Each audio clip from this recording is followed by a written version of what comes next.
We're live. Okay, all right, good morning. This is Wednesday, March 19th, Senate Natural Resources and Energy. And we are looking at S100 this morning, and do we have Jonathan? Yes. Hello, welcome. Good morning. Yes, good morning. Come on up to the chair. I think we should do a little round of introductions.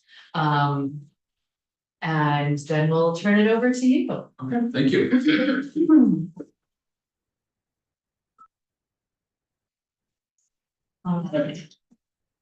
Morning, Jonathan. You know me, Senator Ruth Hardy from the Addison District. Good to see you again. Senator Gary Williams from Rutland County. And Watts from the Washington District. Nice to meet you. Seth Holmquist from the Bennington District. Scott Beck, Town We've met our assistant. I think great to see her.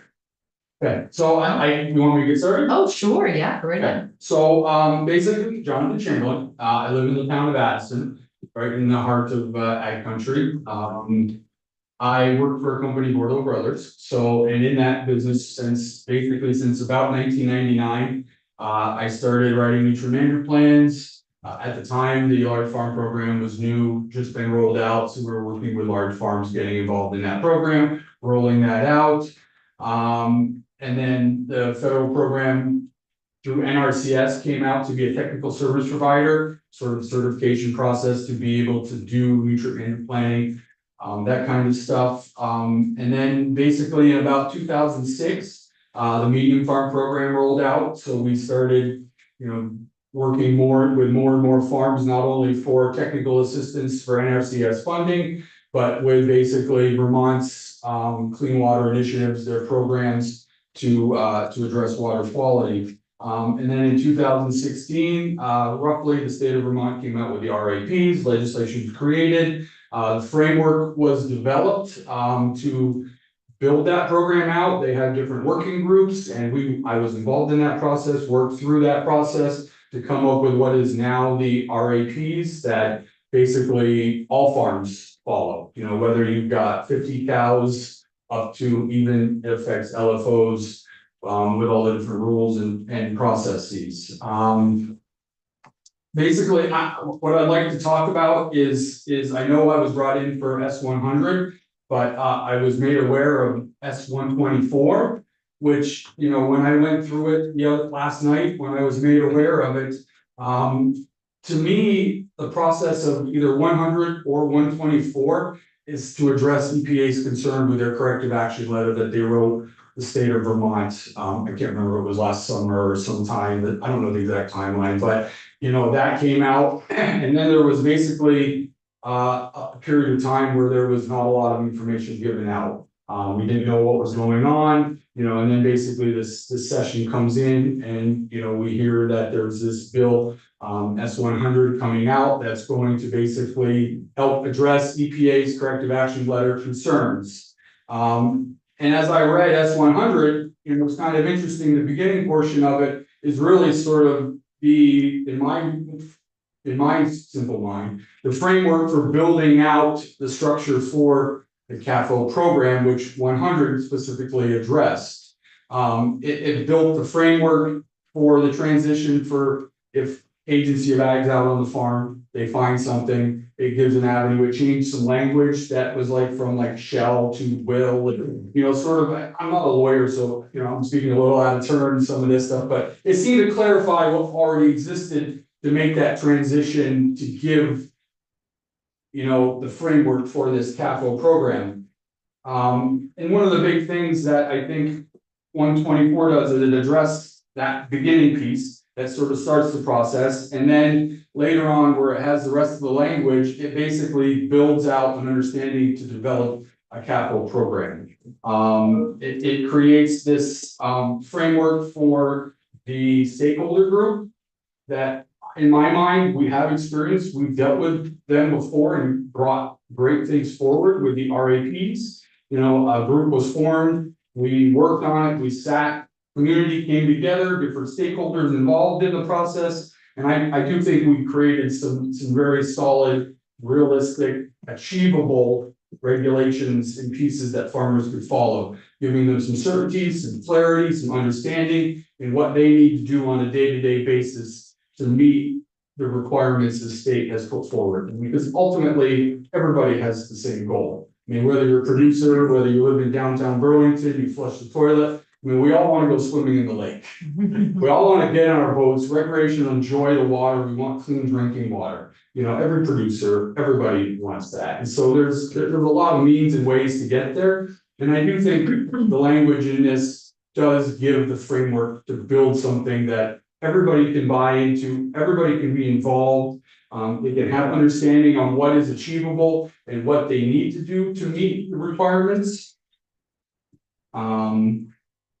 Because without this kind of language, in my mind, it sort of leaves things in limbo. Because as of right now, you know, the EPA has mandated that something gets done, but there is no large farm CAPO program in ANR right now. And this bill does build that out. Because right now, if for some reason a large farm needed to get one, there isn't a program. They're kind of in my mind, you know, simplistic, they're kind of in no man's land. You know, ANR doesn't have a regulatory framework or a program to enroll them in. A farmer really doesn't know what he's going to meet or need, because in my mind, you default back to a federal program, which, you know, the state would then, and I don't know all the legal parts, whether we would have to give it up and you just go work with Region 1 in Boston or what. And I think there's a lot of uncertainty within the community about where we go, and not having some of this framework in place, I think leaves a big gap and some misunderstanding and some uncertainty for these producers. So I would really encourage you guys to think about 124, move 124, so that, you know, we can meet the EPA's corrective action letter demands or requests, I should say. And give these guys, these farmers, people that work in the community, some certainty as to what they need to meet. And to be honest with you, both agencies, for whatever people feel, are sort of working together on this. They kind of feel that this would accomplish what everybody wants. And, you know, if we can all come to the table, work this out, figure out what's best, I do think it's kind of the way we should do it. It's kind of, you know, whatever coin phrase, the Vermont way, you know, get everybody involved, find the best practical, what makes the most sense. Because ultimately, we're all here to be able to go swimming in the lake. And I guess just in closing, I just want to take a minute and thank you guys for the vote yesterday of support for the right to farm bill. You know, I live in Addison, very rural community, and that kind of community support that my neighbors who are farming give us, whether it's on the local fire department, whether it's basically being able to look out my front lawn and see hundreds of open acres of land being farmed the way it was 100 years ago, it's important to me. So I do appreciate what you guys did yesterday. Thank you. Go ahead.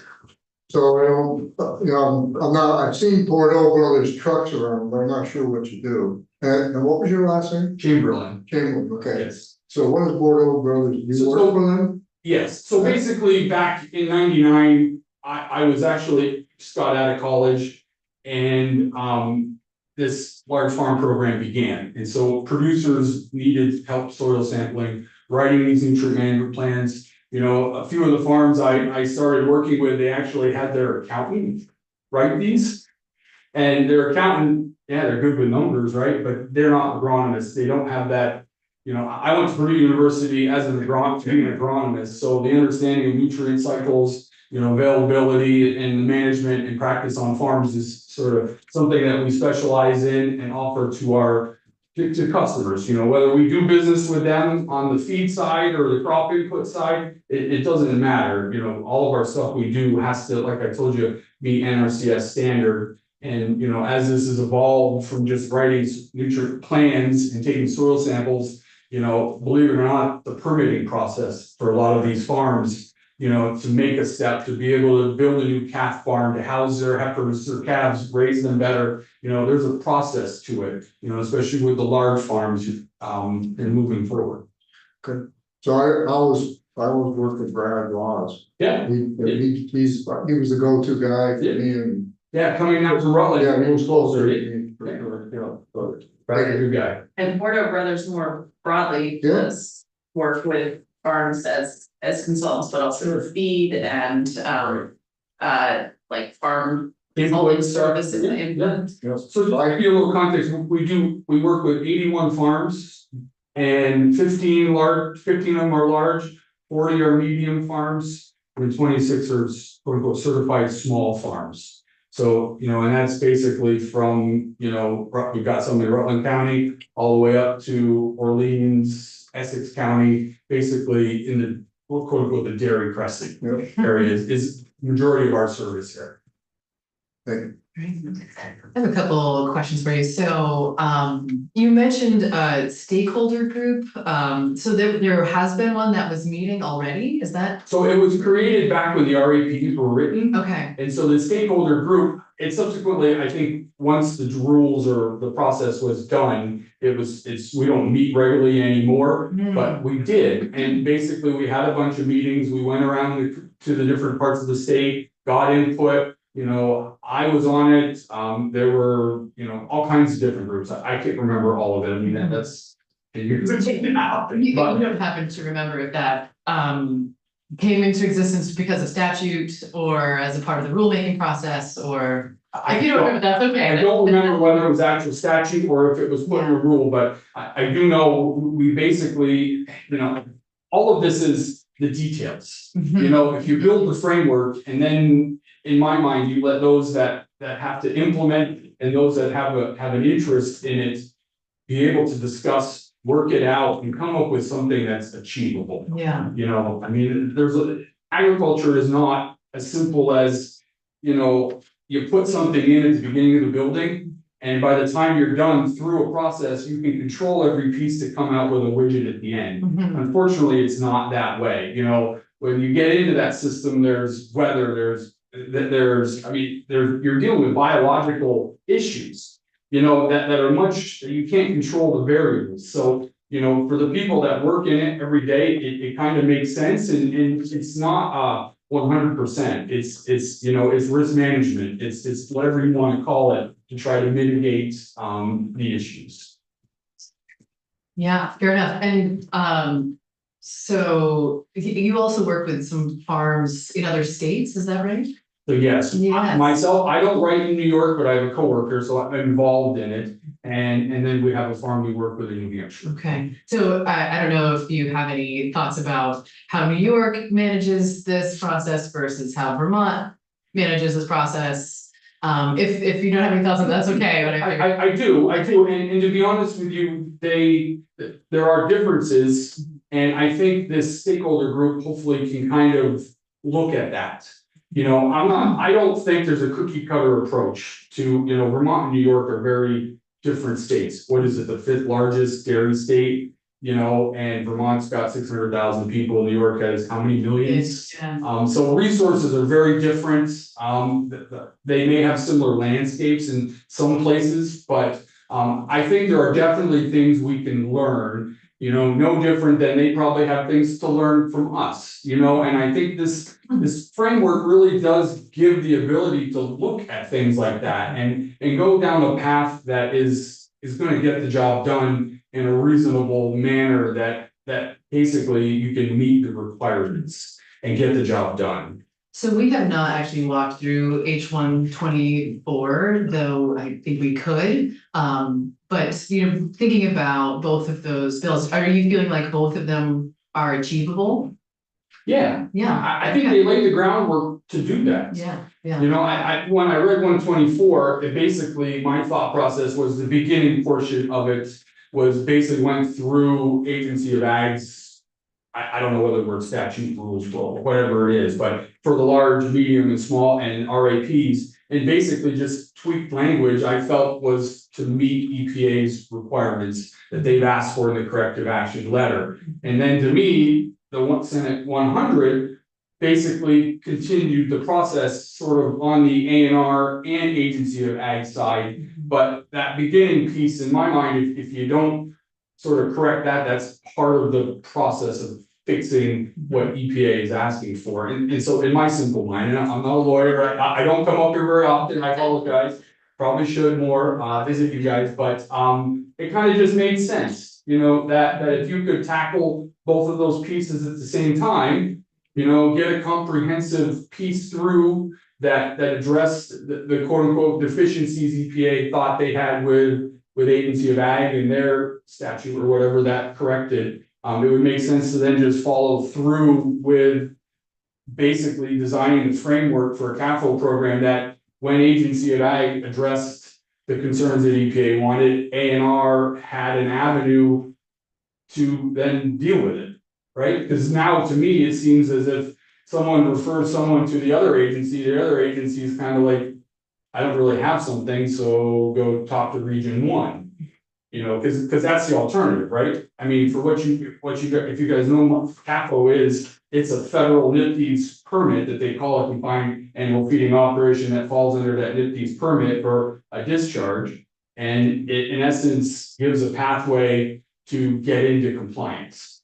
I mean, that's ultimately what all this is, because even if you are CAFO, you can still not discharge. Mhm. I mean, all of those factors are the same, no matter whether you're in a state, large farm, medium, small farm program, whatever it is, no discharges are allowed. So, you know, if something gets referred over, you kind of need a pathway to work your way through rather than here, go to them, and then they say, we'll go to them, and then, well, we don't administer, we've got an MOU with Agency of Natural Resources, and so to me, I feel like the two kind of go together. I'm not a lawyer, I apologize, speaking out of terms, I but don't apologize for not being. Yeah, you know, like, we don't need more lawyers.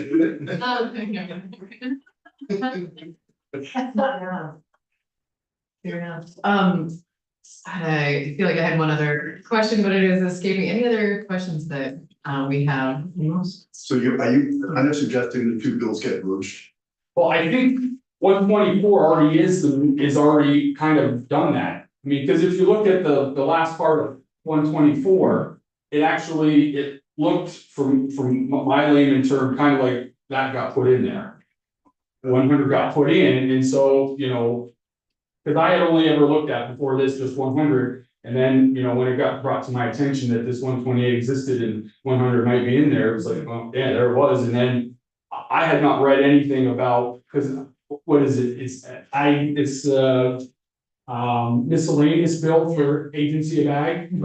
And I hadn't, you know, that's way above my pay grade. So when I saw that part, it was kind of like, well, this is what they're doing. Oh, I'm sorry. So I'm misunderstanding something. So because there's this House bill, so you're talking about that. Right, that Oh, 124 that that got, one. because I was looking Okay. through your committee bills and it was like, okay, what are we discussing? Gotcha. And so that's my piece, that 124 is basically, from my understanding, Yes, Agency of Ag's yes. miscellaneous bill. Right. And then it looked like 100 got put into there. And then Right. when I read the miscellaneous bill for the Agency of Ag, it was like, well, what are they doing here? Right, Well, it's the they're same. actually laying the groundwork for a process for which Agency of Ag, Mhm. and some of the words were shall, got put into must, and, you know, some of these terminologies got changed. And to me, it just made sense that, yeah, that's what they're doing, they're putting language in to strengthen the rules to then, if Agency of Ag refers a discharge to A&R, it's not a voluntary piece, it's a yes. And when you read the EPA corrective action letter, they basically wanted strengthening of language to create that piece and a bridge to get to a capital program. That is making much more sense now. I'm sorry. No, you're fine. It's okay. And so just to, so you understand my misunderstanding? Okay, There's another bill in the House that is another version of how to go about this. right, 146, right? That- Yeah, 146, yeah. I just got the number wrong. Yeah, no, I'm not in favor of that, I think that is, I don't think, I don't. Okay. I think this 100 or this 124, and to me, that 124 piece kind of makes sense, right? I mean, I'm layman, but yes. Can you tell us a little bit more about why not 146? Which is perfectly fine, it's good To me, to know. it gets the whole stakeholder piece out of it. It basically takes, in my opinion, what should be rules, which is something that you guys write legislation, give framework guidance give what you expect out of this legislation. And then you turn it over to an agency to implement, they generate the rulemaking process. And then the rulemaking process then develops a program or a permit or whatever, but that 146 sort of takes all that away. And in my mind, in what I do, having some flexibility in the fact of, in 10 years, if something's different, you don't have the way to go back and update the permit or update the rule process to make adjustments, because a lot of what these producers do, they're set for standards, right? So they say a manure pit has to meet this standard in order to qualify or be an acceptable means for storing manure. Well, the state doesn't handle that standard. It's a federal NRCS standard. They're sort of the experts in engineering and so forth, same with nutrient management and other practices, and those are constantly updated. And so things change, as science or as knowledge or experience changes. And to me, that 146 just kind of eliminates that. And I don't, in my mind, I don't think it's the appropriate way. I think it's the appropriate way to build something that gives framework. This is what you want. How you get there, you need to be able to make it manageable and understandable and achievable to get to that goal. Did you have a question? So, we haven't seen 1.4. Oh, 146 or 120, well, either. That's, but you've read both. You Yes. think that 1.4 includes everything That's in 100. Is in 100. Yes. So if we decide to pick one, it sounds like I think 124 would, just in my mind, it's a comprehensive comprehensive. process. No, 124 includes all the 100. It does, as Jonathan was saying, have some lead-in language that updates some agency of ag statutes to make it conform and gets rid of some old dates and things like that. So it's, I think it, Okay. Jonathan's absolutely That's right important. when Thank he's. So I'm sorry about all the confusion. No, Up until last night, I was way more confused. Would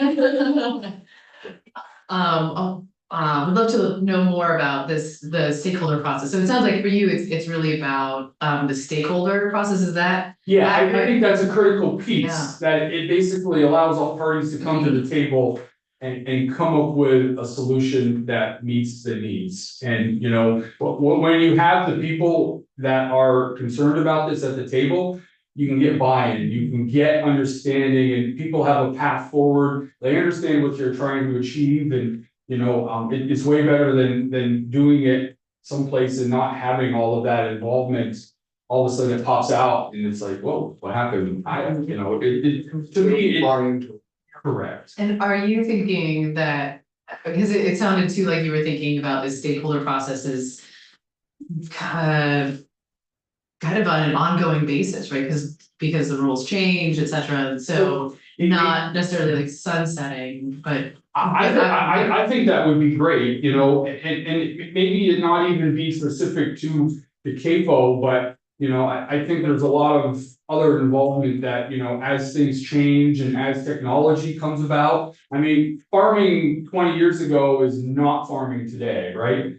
Whether it be new technology to be able to do no-till better, to, the way they handle their manure, to animal housing, to different crops they grow. And so to be able to evolve and, stay up to date with that and deal with that, I think, and that's part of my concern with the bill in the House, is that there isn't any of that. It basically spells out what in my mind ought to be in a rule or written in a permit versus what ought to be something that you guys put out and say, this is the goal, these are the definitions, and these are the things what we think are important of it.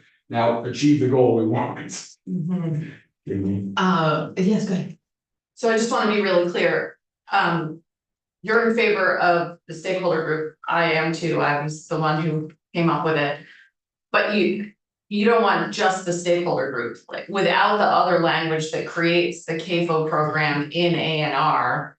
The farmers have no clarity about where to go. And so it's not an option to say, let's just do the stakeholder group and wait on doing everything else. And do what with stakeholder group? Exactly. To me, without the framework to go somewhere, you know, we can all sit in the room and have drink coffee and talk about the weather, but, you know, I mean, you guys need to give the framework and and the goal to achieve where we need to be, you know, to just say, go meet and, you know, discuss this, this, and this, when really, you know, we need to know the angle, the framework for which we're going to function under, and let us do it. Let us do it. You know, producers have implemented and done what they've been asked. You know, and I know the EPA had concerns that were brought forward to them. You know, there's always something, right? But I think as a whole, the industry has stepped forward to address these concerns. And, you know, they're not sticking their head in the sand about this. You know, they want to be at the table, they want to be a part of the solution. And if we're able to pass legislation this session that includes the framework, includes the creation of the cable program in A&R, includes the stakeholder, includes the transition, then this can get started this year. And my understanding is A&R could actually start going out to farms and doing the work. Yes. Yeah. Yep. And if you don't, then it just kicks the can down the road, and if it doesn't. If it doesn't satisfy the EPA, then who knows where we're going to be, you know, yeah, yeah. I don't know, it's uncertainty that I don't think we really need to deal with if something like this exists. And we can just move forward with it, to me, it makes sense. Further questions, so thinking about the House bill, there's no stakeholder process in that feels really important. Besides that, I mean, if there was a stakeholder process built into that, I don't know if you are familiar enough with that, I mean, we haven't looked at it ourselves yet, but any thoughts on any of the other parts of that are either. So in my Okay, or opinion, it judgment. just writes down the rules, and I think to me, it's not the right approach to create this process. You know, because basically, in all honesty, a lot of what's in there is basically federal capital rules. Right, which sets the standard for which to meet, but then it also defines how you meet it. And I don't know, in Vermont, you know, we're not the same as the rest of the country. You know, we do things what's right for us, and to me, that bill sort of does not allow us to do that. It does not create the framework for it. It sort of shoves something down that was created in Washington. And I don't think that's the way we should do it. I really don't feel comfortable with it. Stakeholder group or not, I don't know what the stakeholder group will do with that bill, because it basically tells you what color everything is and gives no wiggle room for the process, right? And isn't that what we're here? I mean, that's why I'm here, right? Because there's a process to get this stuff done, and you know, that's to me, that's not the way. Okay. Any other questions? No. Great, all right, thank you so much. Appreciate you guys' time. Thank you very much. Madam Chair, before we move on, I would really like to move to 124, so that we can get it through, and get it across to the other body to work on it. And I think that, you know, I'm not sure that I don't understand why it came here and all that stuff, but we need to provide clarity. We need to get this moving so that farms can be regulated appropriately. We can meet the EPA's order, we can begin the stakeholder process. And I would really like to move the bill today. Can we look at it, George? Sorry, there's a couple other comments. Well, oh, We're talking for a had it had to come to, yeah. So that's, Mhm. so we just go through it very carefully and that's careful work. You wanna do careful work, Careful work. okay, Yeah. you also wanna do careful. Okay. No, it's, But it won't make crossover. It will not. Mhm. It won't. We don't have time to, we went through S100, we had a walkthrough of S100, we had testimony from a bunch of witnesses on S100. It's basically the same thing. And if we don't move a bill right now, it won't make crossover and go to the other body. I mean, I'm willing to commit to, doing careful work, but, attaching something to the miscellaneous A&R bill, which we're gonna get, which I realize it puts, difficult pressure on the house. But I agree that we, probably need to do something. That's my take on how we can move forward, with this at this point. Yeah, Is there any way we can do like a side by side of the two bills, just to? I think- read them through? and I would like to do that, because I think that's a part of what it would mean to do, careful work. So I'm game to do that. Well, I think, Senator, we have done careful work, we've done the S100, and that is the same thing as what's in S114 or 124. And what's going on here is politics. Not for me, it's, I like to do careful work, and I'm sorry. And I want to do a walk through the council, 124, I want to understand it, and it's got nothing to do with politics, it's got to do with careful work, I'm sorry. But I think we can, I would like to get something out I by, agree. yeah, Yeah. right, so, that's the path that I can see forward, and let's, happy to have more conversation about this with the House. They are aware that this is something that we are doing. I think you're right, we should do, a side by side with 146. And 124. And 124, yeah, yeah. And you know, I think it's also possible. If we do that work, that even perhaps well beyond crossover, we could say, you know, can we get dispensation for this bill? You know, to continue on the process. Okay, does that sound all right to you? I know that's not what you're hoping for. But I would really like to do something this year. yeah, well, let's do that. Yeah, well, Not just the stakeholder group, Madam Chair. yeah, I agree. We'll do something with. I don't think we're a team either, so it'd probably be better if you use that term. No, it just comes out. All right, so thank you.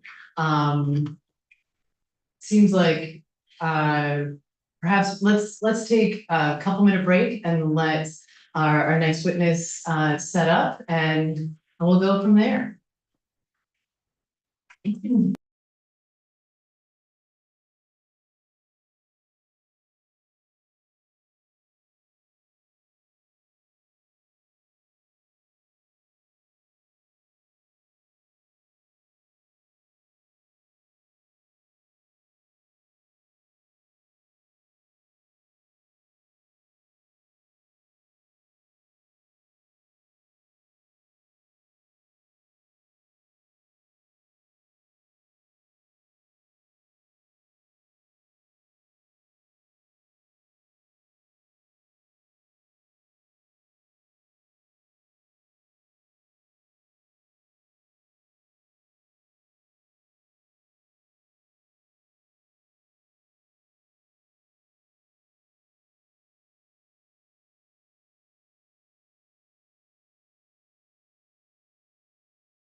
Okay, all right, well, we're gonna jump in. We're natural resources and energy jumping back in from a quick break. Welcome, you Thank you. have Andy Shapiro here with us from Vermont Energy Education Program, and also NEEP as well. Also, Oh, the new Oh, kids, New Hampshire, yeah, yeah. new kids program. So, welcome, yeah, I'll turn, I suppose we should do a little bit of introductions, and then we'll turn it over to you. So normally we would, well, sure, shortly will be Senator Party from Addison District, Secretary Williams from Rutland District. and Boston, Washington, of course, we know each other. Seth Roberts from the Bennington District. Scott Backshall. Nice to meet you. Well, thank you for having me. I'm Andy Shapiro. My work is sort of in two pieces that are related. One is I'm a energy consultant for buildings, for high performance buildings and energy and sustainability in general in buildings. And also for the past 30+ years, I've been working with Vermont Energy Education Program. And back in '94, got enough gray hair, maybe some people remember when the Tour de Sol, the solar car race came to Vermont. And so, being interested in education and energy, I called up the people, I said, hey, who's got kids to come see this stuff? I said, well, call this woman, I think she's doing something. So I called up a woman named Fran Barba, who had been commissioned by the Department of Public Service to do energy education.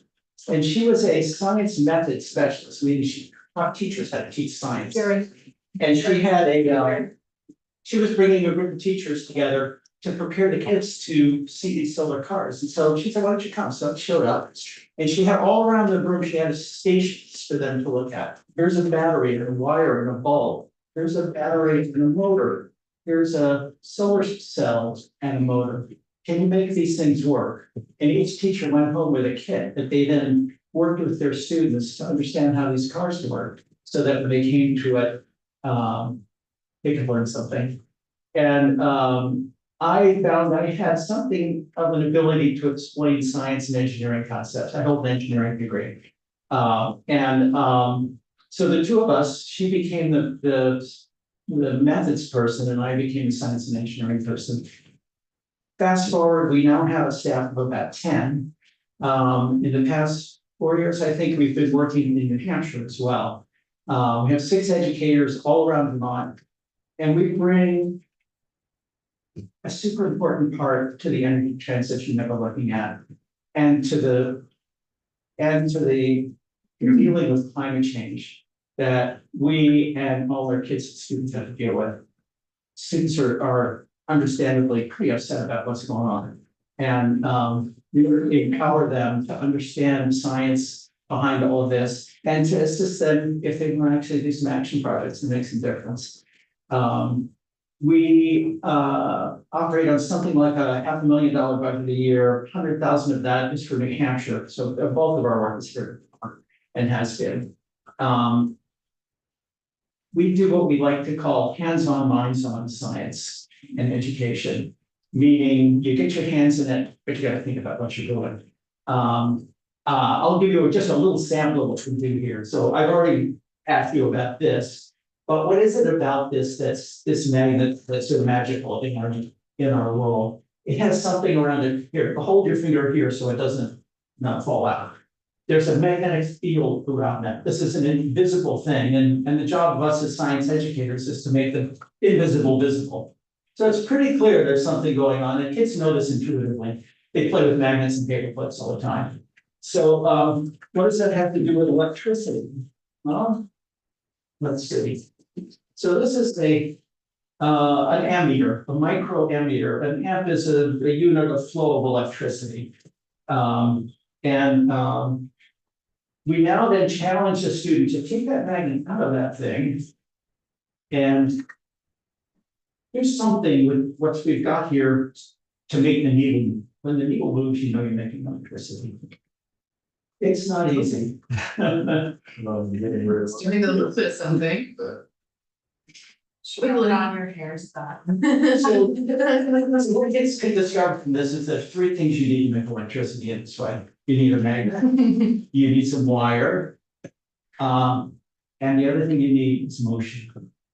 So so the process of generating electricity is changing motion into electricity. Let's see if I do that. We can see I'm getting some motion here. And this usually gets a lot of hilarity, particularly in middle school. We've made this coil bigger, so it's a little less. So then we challenge the kids, all right, well, what does this thing do? One thing. it'll make a little bit of light if I do this. So can you see what is inside here that's making it do that? Let's see, we could prove there's a magnet in there. Well, what else do you see in it?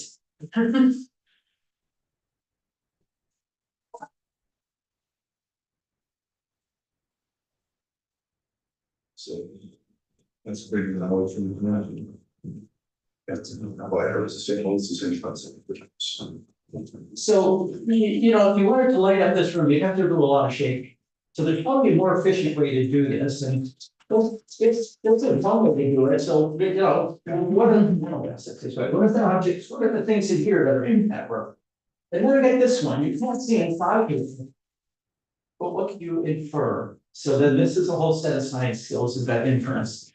Now, we then put together, this is something we developed. You can see those magnets there, and you can see the coils of wire, and we can provide the motor. And oops, and then in here. And you can see we're making electricity here.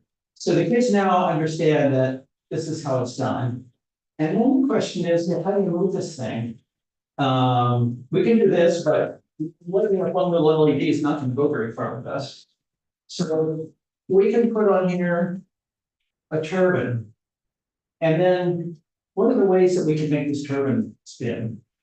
Squirrel. Squirrel, maybe get a watt, couple of watts, maybe 10 watts for a healthy squirrel. Replace the schools. Hard enough to replace the schools vacation. Yeah, you get the heater, you need an energy source. So you can spin this with water. You can spin this with steam. And I didn't bring this today, but what we have is a pressure cooker that we hacked to put an air squirt like you use on a compressor. And then that makes this really roar, it makes lots of steam and noise. Well, and that's really how the big boys make electricity. This is how all the thermal power plants work. Thermal meaning you're burning something to make steam. And the trick of the steam is that you're turning heat into motion with that steam squirting out. We can also run it this way.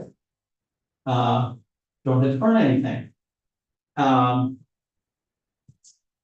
We have a whole curriculum on wind that culminates in students using this generator with a fan and an anemometer, which measures wind speed, so that they can see, oh, different wind speeds, we get different amounts of power out of this thing. And at a high school level, you can then develop a power curve for this. At the elementary school level, there's no generator here, at least the early elementary. And on the back, there's a little pulley with a basket. And then students are challenged to come up with a configuration of blades, and so you can put any number in here and they can make their own blades. They're challenged to lift up weights. How much weight can you lift? And this stuff is so engaging for kids. You can't pry them away from it. It's so this is a sample of how it works. We have curricula in how electricity is made, how wind makes electricity, how solar makes it. We have one on weatherization, like how the different materials work. Why do you wear a sweater and a windbreaker? When is one just enough? You need both. We have, I had a lot of fun developing. This is one of the things I get to do. I'm not in the classroom so much anymore, is develop curriculum units. So I put together a model electric grid. It's really fun. It's like playing with electric trains. There's a grid operator here, and he's got, he can dispatch a coal plant, a gas plant, a wood-fired plant. He can add solar electric. He can use a hand crank. And then his job as the grid operator is to provide enough electricity to a big transmission line to a set of power poles on the other side of the classroom. And at the power poles, each student or pair gets a little cardboard box, and they have to install lights and a motor, which represents a refrigerator, hook it up to the grid, and then the power operator, the grid operator folks have to provide enough electricity to keep it going. And just like the real guys, they got to keep the voltage up and make sure all the customers are happy. And we set it up in such a way that when you use incandescent lights in there, it's pretty hard for these guys to keep up. And so then we said, oh, let's implement a demand side management program, switch out for LEDs. All of a sudden, these guys, they can turn off a power plant. So that one's the model grid. We have lessons, full curriculum units on climate change, transportation. We work on green jobs. We go work with the career centers on some of that. And recently, the past few years, students have wanted to do things. All of the work we do with students, where we talk about the ways to generate electricity or how weatherization works, all of these include something you can do, because the kids are depressed about this stuff. We all are.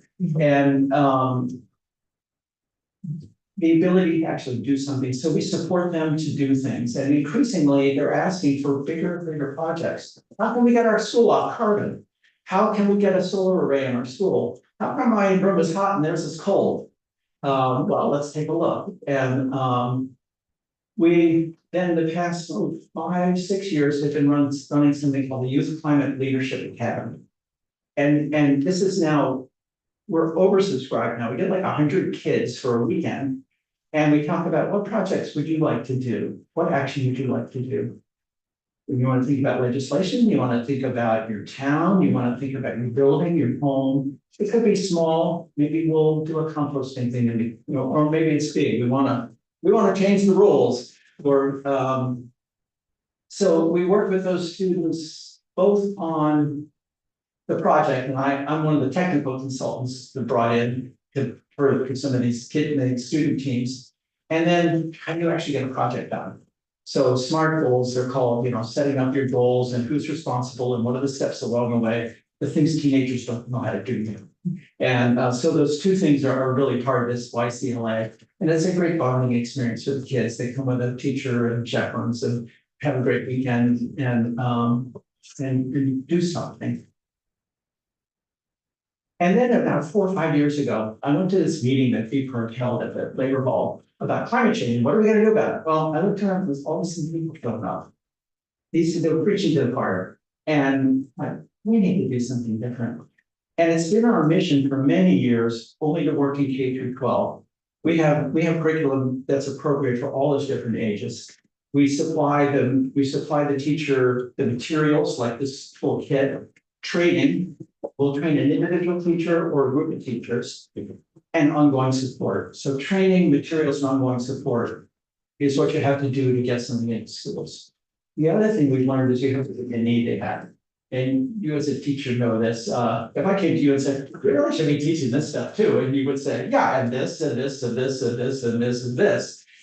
But if I come and say, I got a complete unit on electricity that meets these 4 science teaching standards, and maybe the teacher says, I've been wondering how these science standards work.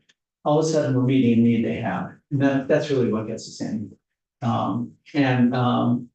We've been in 80% of schools in Vermont at least once. And that may mean one presentation, that may mean the teacher would rent 5 of our kits over the course of the year. So a lot of levels. We get a lot of good feedback about what we're doing. It's generally considered exemplary.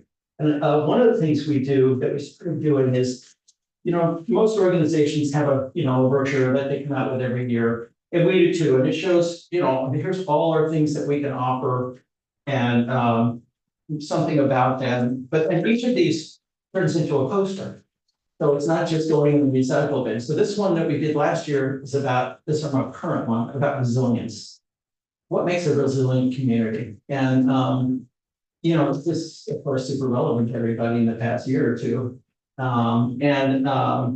So here's many examples of resilience in here. And then this is tied into a place they can go on a website, pick out a list of everything, and they need to say, what of the things in here reduce climate change and which ones adapt to it and why? Here's another poster we drew. This is one of my favorites. What is the energy impacts of 15 ways to get both the energy and the carbon dioxide emissions. So walking, very low emission, all the way up to one student in a high power pickup. So we took this to a class in South Burlington Middle School, and the kids tracked for a week. How did they all get to school? And then they used this to tally up their total carbon dioxide emissions for getting to school. And then I made a inflatable. I took a piece of 100 by 12-foot polyethylene, taped it into a big tube about 4 feet in diameter, and blew it up with a little fan. And it turned out that much carbon dioxide filled this tube 60 feet long. Just 1 week for one class. So then we put that out in the hall. My kids are like, oh, okay, I get something now that I never did before. You know, if carbon dioxide were purple, we wouldn't have such a big problem, but you can't see it. So then we said, well, what if everybody who could took the bus, and we necked it down on the road and said, oh, it's got about a third short.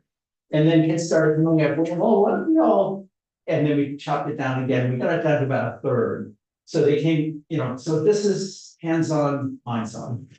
It's what we do. And so why is this all important now?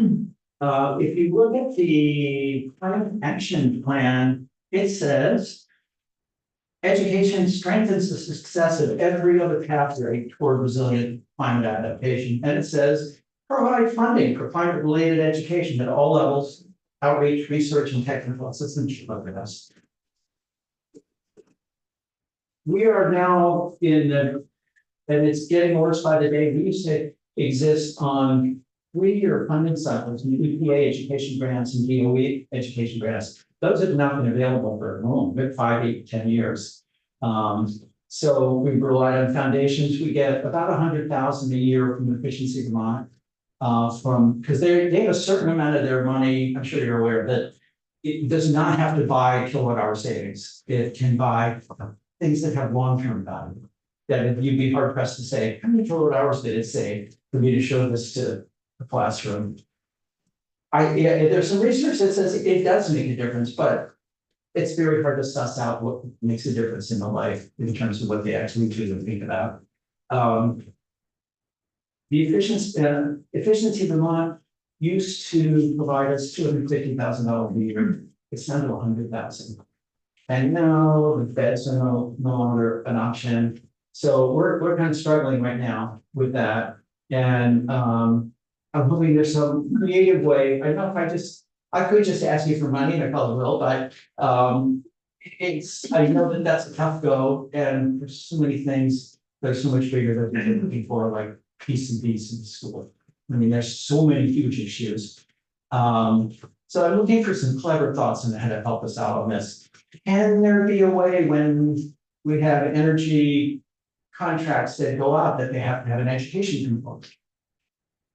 Could Efficiency Vermont be encouraged to go back to what they used to fund us with? I don't know what would be creative. I mean, that's what you all do. Let me show you one other poster. We do have one. So right here, yeah. since we talked about that, how many years did we get 250? When did it go to 100? Did it go taper down, or how did that all happen? 10 years ago, it was 250, and it's just gone kind of tapered down ever since. I couldn't tell you exactly how it tapered. We have Sophia Donforth here, who's our wonderful executive director. And she probably answered that question better than I could, but it is tapered in some manner. Yeah, can I chip in here, Andy? Is that all right? Yes, please. Can I pop in? Please do. Hi, everyone. Thanks for listening today. I'm based in Burlington, so Andy is delighted to come in and show off our toys. Thanks for taking the time with us. Yeah, the contract in question with Efficiency Vermont was $250 when we became our own nonprofit back in 2013, and has decreased in amount each time that we've renegotiated that contract.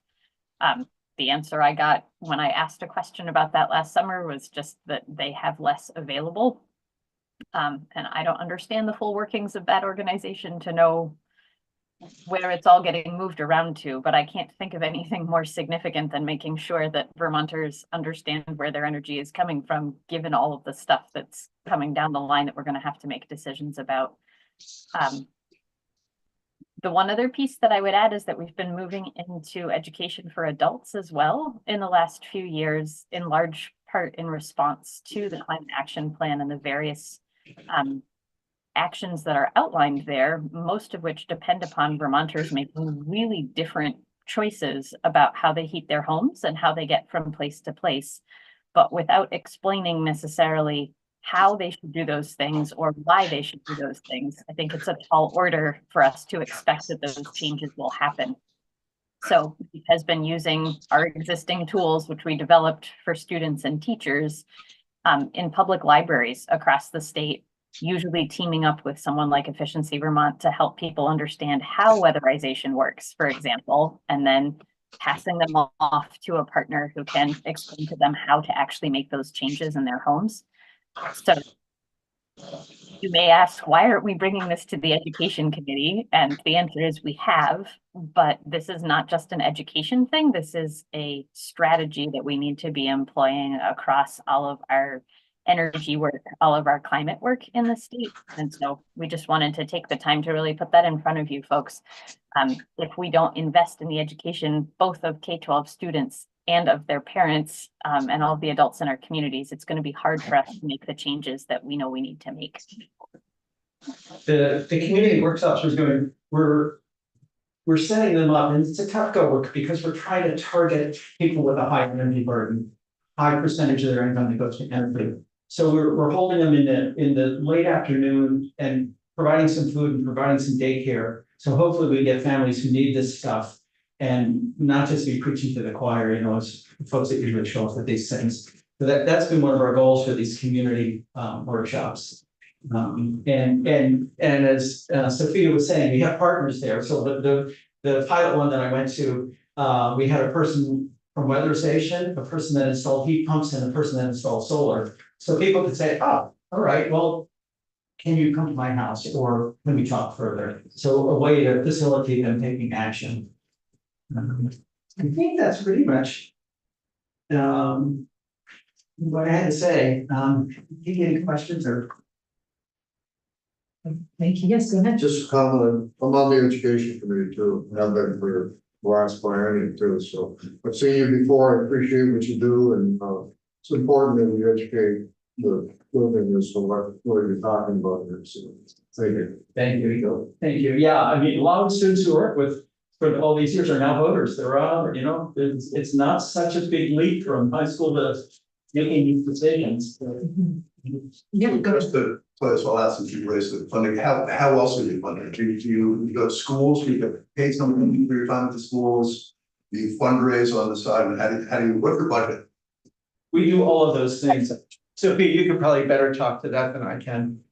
Sure. So the fees that are coming in from schools last year, we got about $40,000 in fees. If you think about that percentage out of a $500,000 budget, it's a pretty small portion. We never charge Yeah, I understand. fully what it costs. Yeah. So yes, we have a number of private foundations with whom we've developed relationships. We put out an annual appeal each year. I've been working a lot on finding some corporate sponsorships in the last year to try and bridge the gaps as the Efficiency Vermont funding has continued to shrink and our federal prospects disappeared. So it's a creative effort. Yeah, makes sense. And I will say also that the experience of billing schools, basically every year I consider getting rid of that altogether because the number of schools that actually have it to offer us, you know, our story there is if you can pitch in, please do, because it lets us stretch our grants farther and reach more schools. But we've been watching what's going on with school budgets and we definitely consider basically every year, would it just be in our interest to nix this part of the invoicing part of our work and just go looking for more grants, because if we can offer them for free, so many more people sign up. and we do tell schools, if you don't have the money, we'll come anyway. Right. Or rent them kits, you know, so that's been an important part. Any other questions? Okay. Thanks. Thank you, Thank you. and I appreciate, you know, the need for some creative thinking or, you know, seeing out, you know, how we may be able to help, so. Really appreciate you coming in. You're welcome. Yeah. Would anybody like posters? I'll. Yours, you probably have set of things on it. I have many of them. Posters. Yeah. Yeah. See science teacher friend. All right, you've got. Got two teachers. I have some hanging in my classroom from years ago. There were some that had some really good graphs a while ago. But I still hang up point two and, but I love the one with the community, the resilient community. Is that the most recent one? Yes. I love that one. That one is so, just a great vision. It's a great illustration too. It's kind of where's Waldo for resiliency. Yeah, right. Yeah, well, thank you. Thank you for your time. Yeah, absolutely. Any thoughts you have on how we crack this, and that would just be so helpful. Yeah, absolutely. So, it's very important work. So thank you. We can take a break. Yeah, okay, we'll take just a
Okay, let's move on. Okay, all right, this is Senate Natural Resources and Energy coming back from a break. And we are joined by Ms. Remick. From Property Valuation and Review, welcome. Thank you. Yes, yeah. Talking about S79. Right, so good Yeah. morning. My name is Jill Remick. I'm the Director of Property Valuation and Review at the Tax Department. That is kind of an obscure title, but basically we work directly with municipalities for everything related to the statewide education and property tax system. So we have a team of staff that are actually assigned to different regions of the state that support listers, assessors, and town clerks with all aspects of like valuation, exemptions, current use, homestead, things like that. And then we also, of course, oversee and administer the current use program. So I was asked to come in on S79, which is the bill related to establishing a recreation trails compensation study committee. So I can give you folks a little bit of context, but then I'm also just happy to answer any questions you have. Since we're we're peripherally associated with the committee, and there's lots of pieces of that I defer to my colleagues if they are specifics of. So right, like I said, so we administer all the state statutes related to property tax exemptions for things like public, pious, and charitable use. So if you think of things like schools, churches, rec fields, things like that, those are pretty straightforward. There are also different exemptions for maybe something that's on private property that is open to public use, like the Supreme Court decision that always comes to mind is called the Fly Fishing Museum, which is in Manchester, Vermont. But that's on a private entity, but it's for public use, and so that was sort of a landmark exemption determination. So that sort of came to mind in the context of what sort of ways could you possibly incentivize private property owners to open their private property to public use. And then the other component is the current use program. So currently the current use program, which is a whole other ball of wax, I'm happy to come in and give as much or as little information about as you folks may wish. But it's a program that covers about a third of the state's land mass, and it's basically in exchange for the state putting contingent lien on your property. You can enroll working agriculture, forestry, reserve forest land, and farm buildings that are eligible in the program. And in exchange for that, that property is taxed at the use value, which is a much lower rate than the fair market value, as a property tax reduction in exchange for keeping that land eligible and in the program. So I think there is sometimes the compensation, right, that sort of have the current use potentially be another way to get included in the conversation about public use of private land. But at this point, that's not really one of the eligibility categories of current use. It's very much working landscapes and long-term forest management, things like that. So obviously the purpose of S79 is to create a committee. We're happy to serve in that committee. I think it's a commissioner of taxes or designee, so that might be myself, it might be our commissioner, but we're happy to do that. I would definitely defer to my A&R colleagues on anything about like sort of specifics about the impetus behind the bill, the impact that it may or may not have on the economy. That's not really something that we would be able to provide expertise on, so I certainly would defer to those folks. I know they're interested in some sort of conversation about this, and if you haven't already, I'm sure you folks are hearing from them on this. And then I did just want to mention, I did watch briefly the conversation about this and the cost of the study, which I have no expertise in determining, but I do caution that if there are asks that are made of state employees, that there is some support in the form of some sort of professional committee, because there is we've just found that it's hard to add on additional work without help. I have no idea about that particular amount or workload, but we all have really full plates, so it is helpful, and I appreciate that the legislature considers, like, when there is a pretty major research project assigned to an entity, that there needs to be some help to do that. Like we had one last year studying the reappraisal structure, and so we were able to get $50,000 appropriated for a national contractor to help us with that work, and I think that made our report far superior and much more reflective of national information than anything we could have spent time to do. So I'm happy to answer any questions or clarification anyone has on this bill or. Questions? Okay, one thought, because I think that we may be pivoting with this bill. I don't know that we're gonna be moving forward necessarily with study on current use in this way. Just in some conversations that I've had with a couple of members of the committee, there was some interest in thinking about the barriers that people have to uh. Continuing to have their land be used as for public trails.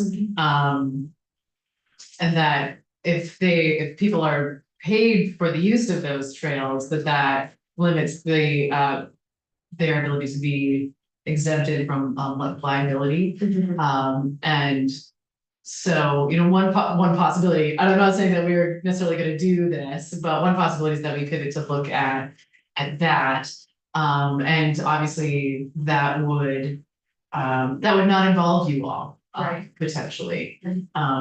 So, but your thought is if we were to keep going down this path as it's described, you would, you all are willing, but having that money for a consultant was helpful. Yeah, and as far as the dollar amount goes, I have no idea, like I said, the 50,000 was great, we used 45,000 of it, so it does help to actually be able to have professional support, it's really hard to do.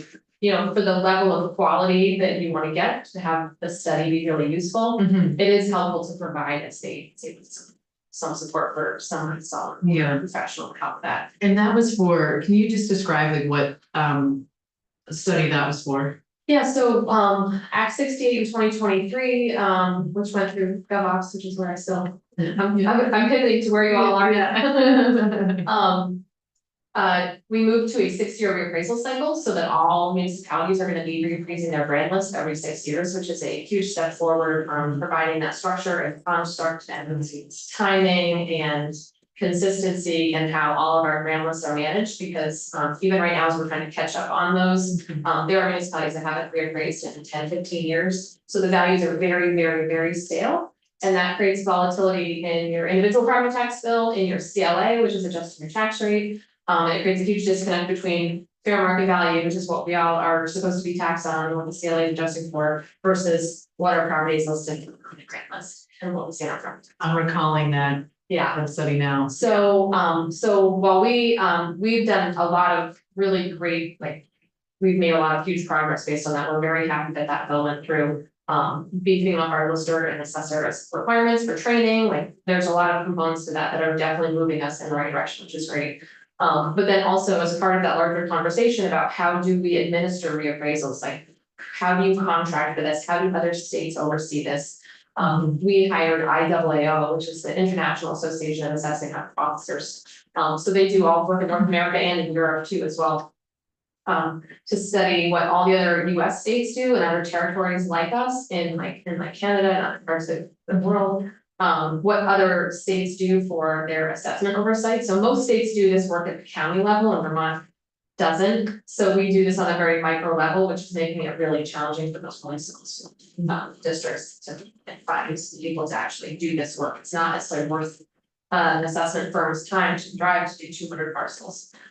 So all of this to say, what could we recommend back to the legislature, based on what, they did a pretty robust stakeholder engagement within Vermont and then also one nationwide, so that in our report, there's a huge amount of body of work of just how this is done across the country. And it also sort of helps illustrate that our sort of practice of 10-15 years between reappraisals really unique to Vermont and not really best practice. And so it was a really great amount of research, and then they also did help us sort of testify our final and present our final information.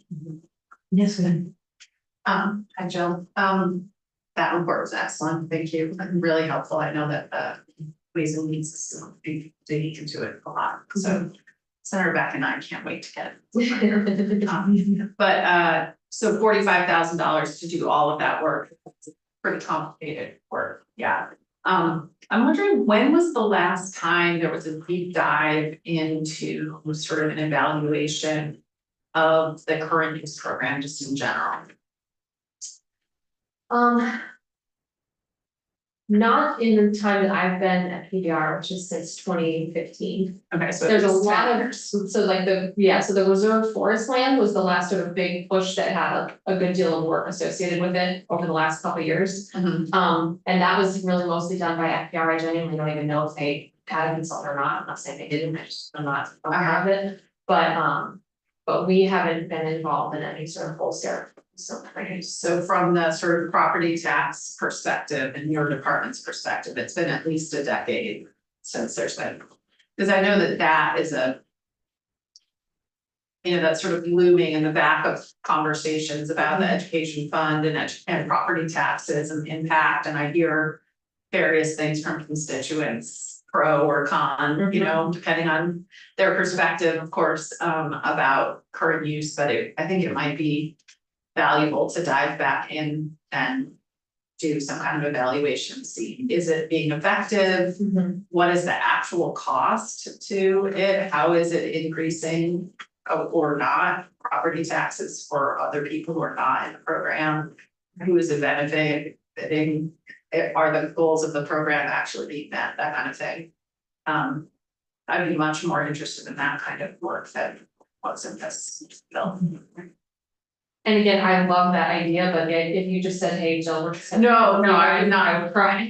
No, I think it would be fantastic, and it would require someone who's like an economic analysis. Yeah, absolutely. I wasn't suggesting we would ask you to do it in your spare time, but we would have you involved and have funding to allow you to hire the experts to do like you did with the reappraisal project. I think that would be really valuable use of state funding. My understanding of this bill is it's mostly just an evaluation of more, you know, the economic value of outdoor recreation, which there's a whole industry that boasts its, you know, how valuable it is. It seems like they could be doing that research, not the state.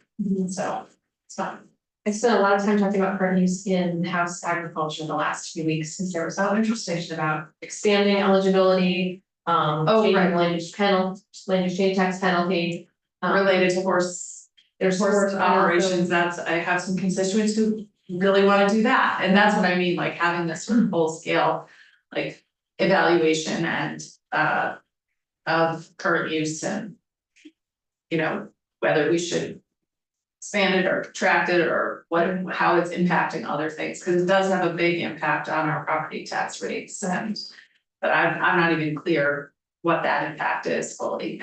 Right, so we can say clearly what the foregone education fund revenue is and the general fund revenue impact is, but that's easy, that's straightforward, because that's based on property tax bills, but whenever we talk about.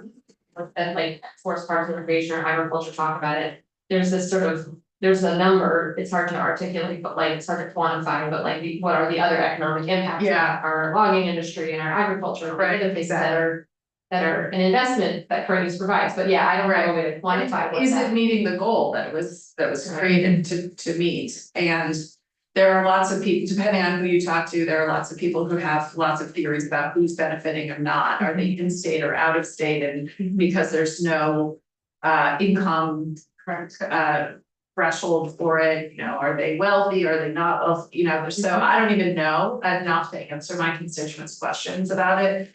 So I think that's not this committee's purview, but it'd be something interesting. Yeah. Yes.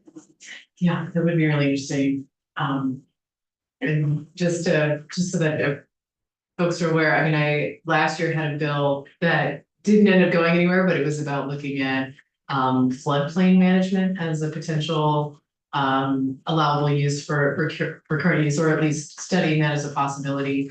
So anyway, I'm appreciating that, you know, there may be a usefulness to just having a whole scale kind of look at those questions. Yeah. Those are good questions. Yeah, it has a pretty big impact on property taxes. Yes. Getting to know what that is. Help. Yeah. And different states do some version of this differently. Some have like you're in it for 10 years and then you're out and that's it. Some have when you're out or when you come out of the program, then you pay back the last 3 years. There's different mechanisms and also income eligibility or not. Right. And for a long time, I think the exemption for farm buildings was like 30%, something like that, now it's 0, so that's had a financial impact. We now have cannabis, right, reserve forest, and so there's been tweaks and changes over time, but, every time you pull those levers, I couldn't quantify it. Exactly, Exactly.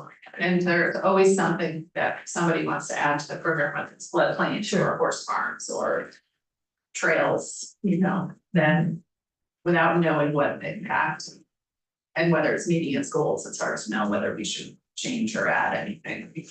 Yeah. Thinking about if we were to do something like that, that would be finding some money to, I assume, hire a consultant to do that so that it's like at least in, in consultation, of course, with you all, but, just thinking about. Like the joint fiscal office with some sort of economic analysis sort of thing, right? We can provide the data that we have, but it does like sort of an economic impact question. Yeah. More than like land use and tax administration, which is really helpful. Yeah, it's sort of all of the above. Yeah. Well, thank you. I think this is, any other questions, Lauren's running? I think that's fine. Okay, great. Thank you so much. And would love to have more conversation about, just the direction we want to go with this and open to possibilities. So, yeah. Okay, so we have floor at 11 and we are done a little bit early.